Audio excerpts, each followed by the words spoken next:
Donald Trump est un personnage qui a profondément marqué le business du divertissement sportif. C'est un bonheur de vous retrouver sur Johnny Catch pour cette nouvelle série où on va se plonger ensemble dans les différents rôles qu'il a pu avoir pendant plus de 30 ans dans cette industrie. Et il pourrait vraiment vous surprendre. Dans cet épisode, vous apprendrez par exemple comment il a révolutionné WrestleMania quand il a organisé le show 2 ans d'affilée à la fin des années 80. Comment sa femme de l'époque s'est fait attaquer par un serpent aux abords du ring, mais aussi comment la bataille des milliardaires à laquelle il a participé en 2007 et qui surfait sur un clash médiatique a pulvérisé des records. Pourquoi Vince McMahon était excédé contre lui après leur premier segment ensemble, et même la réaction très étonnante du magnat de l'immobilier en coulisses lorsqu'on lui a proposé de subir un stunner de Stone Cold Steve Austin. Et vous ne devinerez jamais les superstars qui ont failli représenter Donald Trump à WrestleMania 23. Ni pourquoi le 45e président des États-Unis était très inquiet en coulisses après avoir vu le match entre Batista et l'Undertaker. Je tiens à préciser que notre série est bien évidemment détachée de tout aspect politique, mais purement sur l'implication de Donald Trump dans l'univers du catch, qui mérite vraiment qu'on s'y intéresse tant elle est riche et historique. N'hésitez pas à faire comme Bianca Bond, qui est très fidèle à la chaîne et qu'on remercie du fond du cœur, en vous abonnant, en likant et en partageant la vidéo pour faire grandir la chaîne tous ensemble. Vous êtes bien sur Johnny Catch, comment Donald Trump a marqué l'histoire du catch, épisode 1. C'est parti!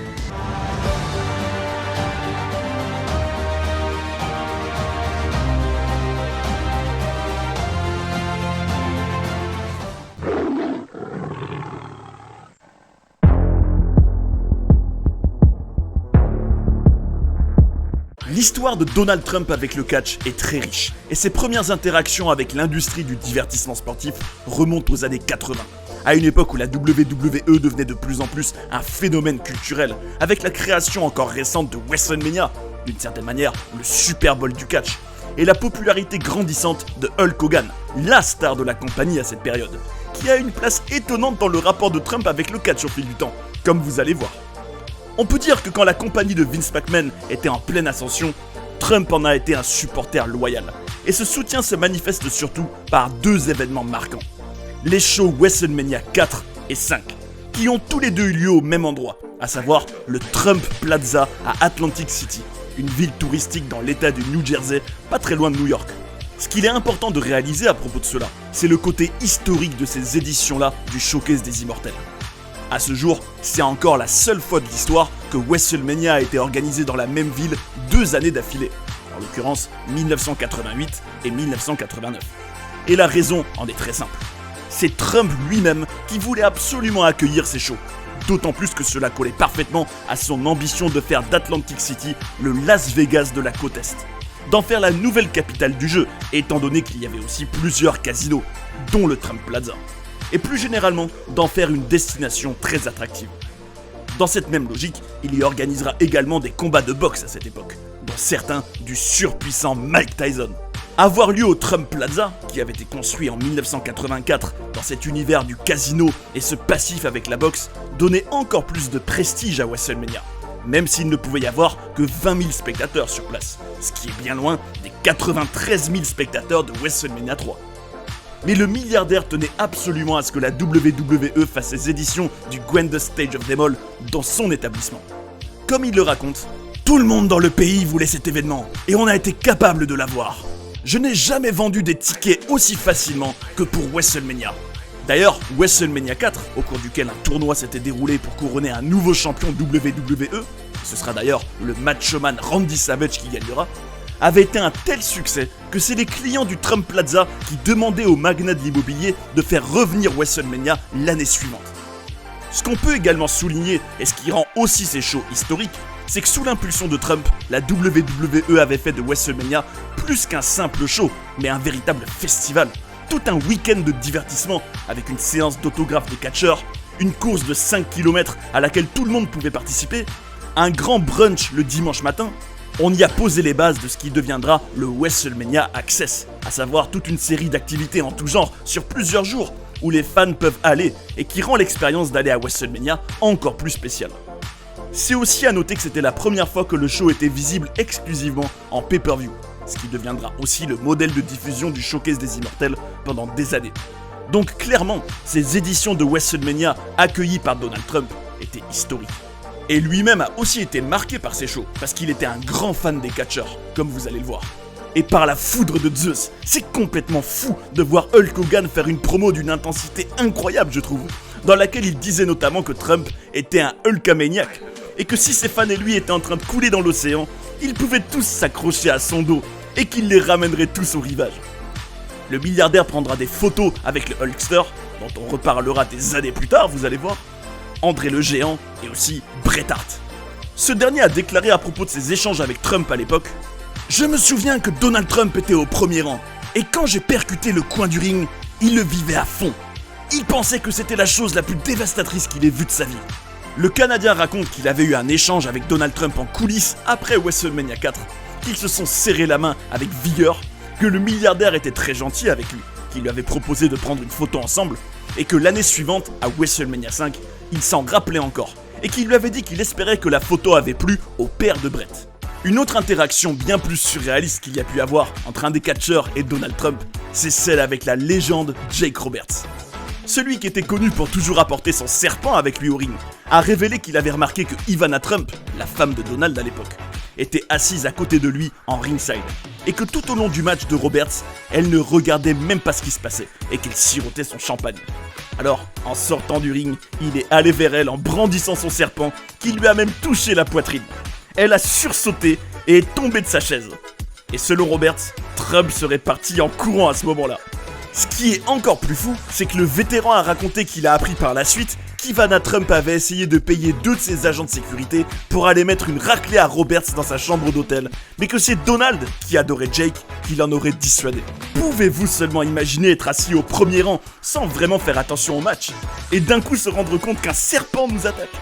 On pourra également noter que Ted DiBiase Senior, le $1 Million Man qui disait que tout le monde avait un prix et qu'il pouvait faire n'importe quoi à n'importe qui avec son argent, avait rigolé avec Trump en coulisses parce que DiBiase lui avait dit « Vous êtes la version réelle de moi ». En tout cas, ces événements avaient été des réussites et Donald Trump a donc été lié très tôt au catch. Selon l'officiel Bruce Pritchard, c'était très facile de travailler avec le milliardaire et surtout, il était accessible et humble selon lui. D'ailleurs, il raconte que quand Trump sera à nouveau impliqué dans la WWE des années plus tard, comme on va le voir, il regardera les matchs sur le moniteur avec les catcheurs en coulisses en attendant son tour, alors qu'il aurait pu s'enfermer dans sa loge privée. A priori, toujours selon Pritchard, Trump détestait serrer la main à l'époque, et l'officiel trouve que l'avantage principal d'avoir fait ses WrestleMania au Trump Plaza, pour lui et le reste de l'équipe, c'était surtout que l'arène était à côté de l'hôtel. Le milliardaire avait payé pour toutes les chambres et pour tout le travail de décoration que la WWE a fait pour améliorer l'endroit en vue des shows. Et on peut dire que Trump a vraiment été gagnant à tous les niveaux dans cette histoire, puisque la WWE a changé tout l'éclairage et la peinture par exemple, et que ces changements sont tous restés par la suite. Alors, c'est comme s'il avait aussi payé pour un grand relooking de son établissement. Après ces WrestleMania dans lesquels il a eu un rôle central à la fin des années 80, Donald Trump n'oubliera pas pour autant le catch, puisqu'il apparaîtra plusieurs fois à la WWE, notamment à WrestleMania 7 dans le public où il se fera interviewer. Pour l'anecdote, on avait aussi pu voir Chuck Norris dans ce segment, la star de films d'action. Quelques années plus tard, en juin 2000, Trump apparaîtra une nouvelle fois en ringside aux côtés de sa femme Melania, dans un show légendaire Madison Square Garden de New York, en plein pendant l'Attitude Era donc. Et il y dira à Jerry Lawler que Vince McMahon, le patron de la WWE, est un de ses grands amis, et que The Rock est son catcheur préféré. En 2004, lorsque WrestleMania avait une nouvelle fois lieu à New York, dans ce qu'on pourrait appeler le temple du catch, Donald Trump avait été interviewé pendant le show par Jesse Ventura, cet ancien catcheur qui s'était reconverti dans la politique au point de devenir gouverneur du Minnesota à une époque. Ventura lui disait justement qu'il pensait se présenter aux élections présidentielles américaines de 2008, en étant bien loin de s'imaginer qu'il s'adressait au futur président des États-Unis à ce moment-là. Il faut savoir que c'est une période où Donald Trump était la star de l'émission The Apprentice à la télévision. Cette émission dans laquelle des candidats s'affrontaient pour obtenir un poste de cadre dans son entreprise. Figurez-vous que la première saison avait attiré en moyenne 21 millions de téléspectateurs.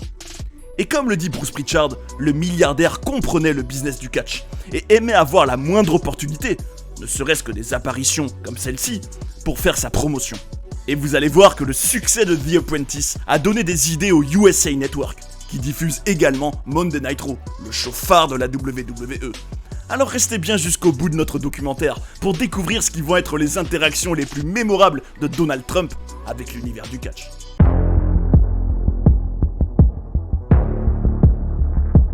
En 2007, Trump sera impliqué dans une storyline dans la route vers WrestleMania 23, et pas n'importe laquelle. La bataille des milliardaires, ce qui sera l'attraction principale de ce show.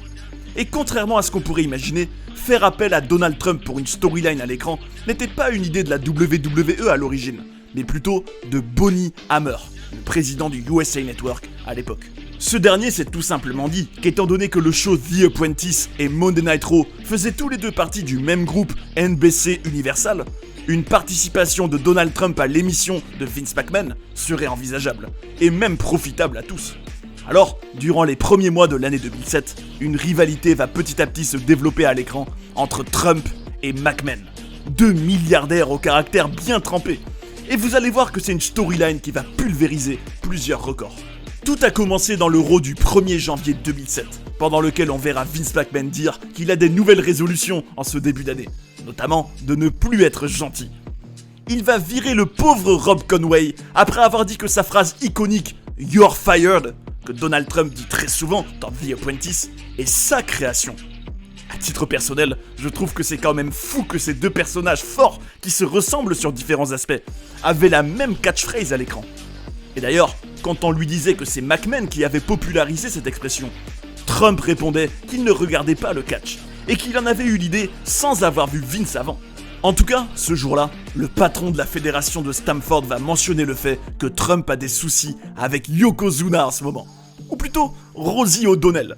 Et par le trident de Poséidon, on notera que la WWE n'avait pas peur d'être politiquement incorrecte avec une blague pareille, vu que l'animatrice Rosie O'Donnell était comparée à ce catcheur samoan de plus de 260 kilos décédé en octobre 2000. Et cette référence ne sortait évidemment pas du chapeau. Fin 2006, le clash médiatique entre Trump et O'Donnell avait fait grand bruit. Effectivement, l'animatrice avait critiqué le milliardaire parce qu'il n'avait pas viré Tara Conner, la Miss USA, un concours dont il était le copropriétaire, après des révélations sur sa consommation de drogue, d'alcool et sur ses activités sexuelles. De son côté, Trump se défendait en disant qu'il croyait aux deuxièmes chances et que Tara méritait d'en avoir une selon lui, à condition d'aller en cure de désintoxication. En tout cas, Trump et O'Donnell se critiqueront vivement à coups de déclarations dans les médias. Et on peut dire que la WWE a sauté sur l'occasion pour exploiter ce clash à l'écran. Et personnellement, je pense que c'était une bonne idée de se servir de cet événement qui sortait de la bulle du catch et de l'attirer dans cet univers. Parce que c'est quelque chose qui ferait probablement venir beaucoup de nouveaux regards extérieurs. Et cela se vérifiera dans les chiffres, comme vous allez voir. Et justement, les semaines suivantes, la WWE ira encore plus loin. Un match va avoir lieu entre Donald Trump et Rosie O'Donnell. Et on va nous le vendre comme un événement colossal. Sauf qu'en réalité, c'était des personnes déguisées. D'ailleurs, celui qui jouait Donald Trump n'était nul autre que Ace Steel, le catcheur qui a formé CM Punk. Et Steel a raconté que son incarnation de Trump lui avait permis de décrocher un contrat à la WWE. Par la suite, Vince recevra un courrier de Trump qui lui dira que ce match des sosies, si on peut l'appeler comme cela, était de mauvais goût. Et de fil en aiguille, McMahon critiquera de plus en plus Trump en se comparant à lui. Et le point culminant sera atteint le 29 janvier, lorsque Vince organisera une Fan Appreciation Night, dans laquelle il était censé montrer son appréciation envers les fans de la WWE, mais qui se transformera en célébration de sa propre personne. Donald Trump interrompra ce culte de la personnalité, en apparaissant sur le Titantron, en critiquant Vince et en faisant pleuvoir des billets, et des vrais en plus, sur les fans présents dans l'arène, ce que McMahon verra comme un manque de respect envers lui. Le 12 février, Trump viendra à Raw, et on notera qu'il avait un team song, Money Money Money, que j'ai toujours trouvé drôle personnellement, et qui lui allait vraiment comme un gant. Il défiera McMahon de l'affronter dans un match, ce que ce dernier refusera parce qu'il n'est pas apte physiquement. Alors, ils se mettront d'accord sur l'idée qu'ils auront chacun un catcheur pour les représenter, et surtout, l'enjeu sera de taille. Le perdant se fera raser le crâne. De mon côté, je trouve que c'est un enjeu génial, parce que la coupe de cheveux de Donald Trump a toujours beaucoup fait parler, et la possibilité de le voir se faire raser le crâne, et même Vince en réalité, lui qui a toujours bichonné son cheveu, allait forcément donner envie aux spectateurs d'acheter WrestleMania, où cette bataille aura lieu.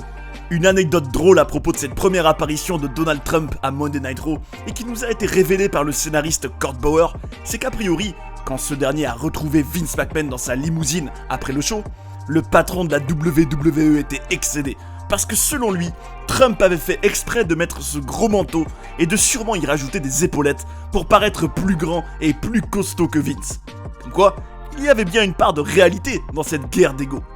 Quant à Jim Ross, le meilleur commentateur de tous les temps, il raconte qu'en arrivant en coulisses pour faire son segment télévisé au milieu de tous ces catcheurs au corps musclé et bronzé, Trump a marché quelques minutes au milieu de toutes ces stars. Puis est allé chercher ce fameux manteau très large et épais et l'a mis même s'il lui tenait beaucoup trop chaud. Apparemment, selon JR, Donald était nerveux dans cet environnement et disait à Vince McMahon qu'il ne voulait surtout pas avoir l'air d'un loser. La question de quel catcheur allait représenter Trump et McMahon a également fait du grabuge en coulisses, puisque plusieurs pistes ont été considérées sérieusement avant d'arriver aux heureux élus. Et vous allez voir qu'on pourrait presque regretter qu'elle n'ait pas abouti. Tout d'abord, il a été question de recréer un des matchs les plus légendaires de l'histoire de la WWE, le main event de WrestleMania 3, quand la force irrésistible a affronté l'objet inamovible, Hulk Hogan contre André le Géant. Et pour l'anecdote, on peut dire que c'était peut-être les deux plus grandes stars de la compagnie à l'époque où Trump avait organisé WrestleMania à Atlantic City. Sauf que l'idée, c'était de remplacer André le Géant, qui n'était plus de ce monde, par son héritier en quelque sorte. Un autre géant, le Big Show. Hogan aurait représenté Trump et Big Show aurait représenté McMahon. Pouvez-vous seulement imaginer la symbolique de cette affiche pile 20 ans après le match iconique entre le Hulkster et André ? Mais malheureusement, le Big Show a choisi de prendre du repos pour guérir de ses blessures et pour perdre du poids. Alors, il a été question qu'il soit remplacé par une autre force de la nature, tout aussi intimidante et larger than life, le Great Khali. C'était le plan, avec peut-être aussi Shane McMahon, le fils de Vince, aux côtés du cauchemar du Punjabi. Et personnellement, je trouve que cela aurait été une affiche old school, entre deux phénomènes, un vrai clash des titans catchesques. Mais malheureusement, il sera abandonné lorsque le leader des Hulkamaniacs demandera une paye que Vince McMahon lui refusera en la considérant trop élevée. À ce moment-là, une autre affiche qui n'avait plus rien à voir allait être imaginée. Mr. WrestleMania, le showstopper Shawn Michaels, contre celui qui était le roi de la WWE, Booker T. Mais là encore, ce projet tombera à l'eau lorsque Triple H se blessera alors qu'il était censé affronter Cena à WrestleMania, et que HBK prendra sa place dans ce match. Dans ce grand imbroglio pour savoir qui allait représenter chaque milliardaire, même le catcheur Hardcore Holly y a mis son petit grain de sel, en disant dans son livre qu'il a été question que ce soit lui qui représente Vince. Tandis que le scénariste Court Bauer, encore lui, aurait proposé que le luchador Rey Mysterio représente Trump. Mais en fin de compte, c'est bel et bien le bulldozer samoan, le monstre Umaga, qui avait encore une aura d'invincibilité à cette époque, vu qu'en quasiment un an dans le roster principal, il avait uniquement perdu contre Cena, et même pas de manière incontestable, qui représenterait Vince. Et ce qui est amusant, c'est que Donald Trump a révélé qui le représenterait une semaine avant que ce soit censé être officialisé, dans un show à la radio. Mais ce n'était même pas un vrai spoiler, vu qu'il avait oublié le nom du catcheur. Il l'a seulement décrit comme un monsieur noir qui était l'homme le plus fort qu'il ait jamais vu. Et cet homme, ce sera Bobby Lashley. Au final, on aura quand même une belle affiche entre deux stars imposantes et légitimes. Dans le build-up de ce match, je dois dire qu'un détail que j'ai trouvé hilarant, c'est le fait que Vince ait des portraits dans son bureau de Trump avec des différentes coupes de cheveux. Et le suspense était donc total. Lequel de ces deux milliardaires allait être humilié aux yeux du monde entier ? À WrestleMania 23, on aura droit à une scène en coulisses où Trump ne sera pas effrayé pour un sou par le Boogeyman, et le prendra même pour un serveur, ce qui était complètement absurde je trouve. Et a priori, ce jour-là, Donald était un peu inquiet, parce qu'avant la bataille des milliardaires, il y avait eu un gros match entre l'Undertaker et Batista, qui avait vraiment impressionné celui qui deviendra président des États-Unis 9 ans plus tard. Et il disait à Vince qu'ils étaient dans la panade, parce qu'ils ne pourraient pas faire mieux qu'eux. D'ailleurs, ce match entre l'Undertaker et Batista a fait une telle impression sur Trump qu'il dira dans une interview des années plus tard que l'entrée du Deadman est une des meilleures de tous les temps, selon lui. Heureusement, ils réussiront malgré cela à nous livrer un spectacle très divertissant, avec entre autres ce moment surréaliste où le siège dans lequel le perdant se fera raser le crâne aura droit à sa propre entrée. un gros star power, puisque Stone Cold Steve Austin, ce catcheur qui était le golden boy de la compagnie pendant l'Attitude Era et qui avait largement contribué à ce qu'elle y obtienne les meilleures audiences télévisées de son histoire, allait être l'arbitre de ce match. Ce qui rendait la situation encore plus intéressante, vu qu'il avait été en rivalité pendant des années avec Vince McMahon. On peut dire que toute cette affiche, entre ces différents acteurs et son star power, avait vraiment du prestige. Ce qui en restera un des moments les plus marquants, c'est quand Trump fera une corde à linge à Vince et le tatanera par terre. Et après toute une fin de match chaotique, c'est bien Bobby Lashley qui gagnera et qui permettra à Trump de nous offrir une célébration iconique. Même si Vince tentera de s'échapper de manière hilarante, Bobby va lui courir après et le faire revenir dans le ring pour subir sa punition. Avec Trump et Stone Cold, ils allaient lui raser le crâne. Il faut quand même prendre du recul et se rendre compte comme ce visuel est fou. On a un trio composé d'une des personnalités américaines les plus célèbres, du catcheur le plus populaire des années 90 et de la nouvelle superstar prometteuse qui se fend de la poire en rasant le crâne du grand patron de la WWE. D'ailleurs, malgré tout le suspense qu'il y avait pour les spectateurs de découvrir quel milliardaire allait se faire tondre le cheveu, en coulisses, Trump avait pris toutes ses précautions, en mettant une stipulation dans son contrat pour participer à ce show, qui indiquait que même si son représentant mourait accidentellement dans le ring, Vince McMahon ne serait en aucun cas autorisé à raser le crâne de Donald Trump. On peut dire que le magnat de l'immobilier tenait vraiment beaucoup à sa chevelure, et qu'il a voulu s'assurer au maximum qu'il n'y ait pas la moindre chance qu'il subisse cette humiliation. Par contre, il n'échappera pas au stunner de Stone Cold Steve Austin, qui conclura cette bataille des milliardaires. Et l'anecdote autour de cette prise que Trump a encaissée est tout à son honneur. En effet, Vince est allé voir Trump avec Stone Cold en backstage et lui a parlé de l'idée qu'il se prenne un stunner à la toute fin. Alors qu'à ce moment-là, le bras droit de Trump lui disait qu'il ne devrait pas le faire, Trump ne l'a pas écouté et a simplement demandé à Vince si cela aiderait le show. Vince a dit que oui, et il a accepté. En fin de compte, comme Stone Cold lui-même le dit, Donald Trump a eu le courage de le faire, et on l'a raté. Mais il a été suffisamment cool pour faire partie du show et rendre les fans heureux. Cela m'a plu. C'est vrai que ce n'était pas le stunner le plus beau de l'histoire, loin de là. Mais on ne peut que reconnaître qu'il aurait pu être dans l'ego et catégoriquement refuser de paraître faible, ce qu'il n'a pas fait. Et on peut dire que cette volonté de mettre la qualité du show au-dessus de tout aura payé cash, puisque comme on le verra ensemble, le succès de cette bataille des milliardaires a été historique. Dans le prochain épisode, vous découvrirez entre autres le succès historique de la bataille des milliardaires avec des chiffres impressionnants. Ce que Bobby Lashley a dit à propos du 45e président des États-Unis après avoir travaillé avec lui. Et l'anecdote hilarante de Chris Jericho sur le jour où Vince McMahon était à un concert avec Donald Trump et a décidé de fumer un joint. Mais aussi la raison absurde pour laquelle son rôle important à Monday Night Raw en 2009 a dû être arrêté. Et l'impact que ce show historique avait eu sur le gamin que j'étais à ce moment-là. En tout cas, on a pu voir que le magnat de l'immobilier est connecté au divertissement sportif depuis de nombreuses années. Que ce soit simplement en tant que fan dans le public, en organisateur d'événements ou en véritable personnage dans une storyline. Son influence y a été importante, entre les innovations qu'il a apportées dans les années 80 et sa place centrale à WrestleMania en 2007. Et j'ai envie de vous proposer un débat à ce sujet. Selon vous, est-ce qu'il a été la célébrité en dehors de la bulle du catch à s'y être le plus impliqué dans l'histoire? Quelle importance vous lui donnez par rapport à Arnold Schwarzenegger ou à Mike Tyson par exemple? On vous invite à venir donner votre avis. Ce sera intéressant d'en débattre ensemble dans les commentaires et de s'échanger nos points de vue, parce que ça, c'est le catch comme on l'aime. Si vous avez passé un bon moment, merci de mettre un bon gros pouce bleu à cet épisode. Et on se dit à très bientôt pour de nouvelles aventures. N'oubliez jamais qu'on est ensemble. Prenez soin des vôtres et à bientôt sur Jody Catch.